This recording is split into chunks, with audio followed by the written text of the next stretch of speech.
کہ جب حضور مسجد نبوی سے باہر نکلتے ہیں تو آگے حضرت عمر و ابو بکر رضی اللہ تعالی عنہما کھڑے ہیں. چہرے کے اوپر عجیب اداسی ہے. کہا عمر ابو بکر اس وقت کیوں کھڑے ہو؟ عرض کی حضور بھوک نے گھر میں ٹکنے نہیں دیا. ہم نے چاہا حضور کا چہرہ دیکھ لیں تو کچھ پیاس بجھ جائے، کچھ بھوک مٹ جائے. حضور نے فرمایا میرا حال بھی یہی ہے. جس چیز نے تجھے گھروں سے نکالا ہے وہی چیز مجھے گھر سے نکال لائی ہے. چلتے ہوئے حضرت ابو ایوب انصاری کے گھر کے قریب سے گزرے.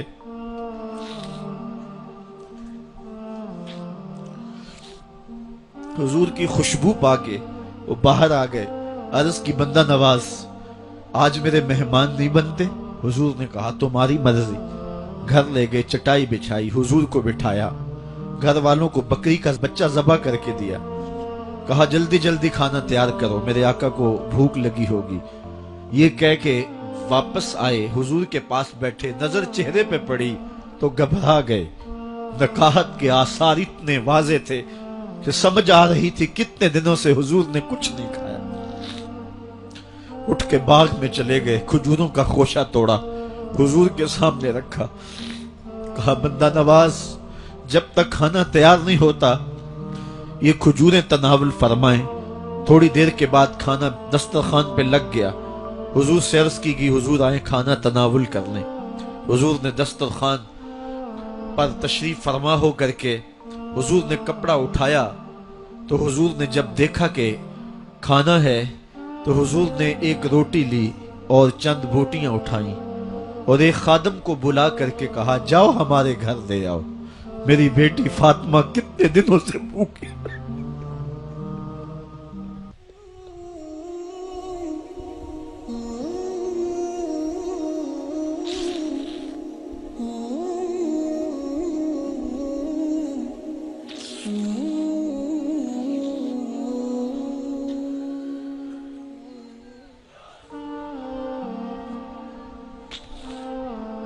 کہا جاؤ ہمارے گھر دے آؤ، میری فاطمہ کتنے دنوں سے بھوکی بیٹھی ہوئی ہے. مال کے کونین ہیں گو پاس کچھ رکھتے نہیں، دو جہاں کی نعمتیں ہیں ان کے خالی ہاتھ میں.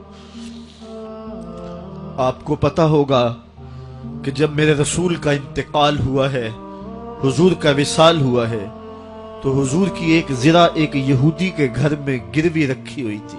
حضور نے زرہ رکھ کر کے اس سے قرض لیا ہوا تھا. یہ اسلام کی غربت کی کہانی ہے اور پھر اللہ نے اسلام کو امارت کے رنگ بھی دیے.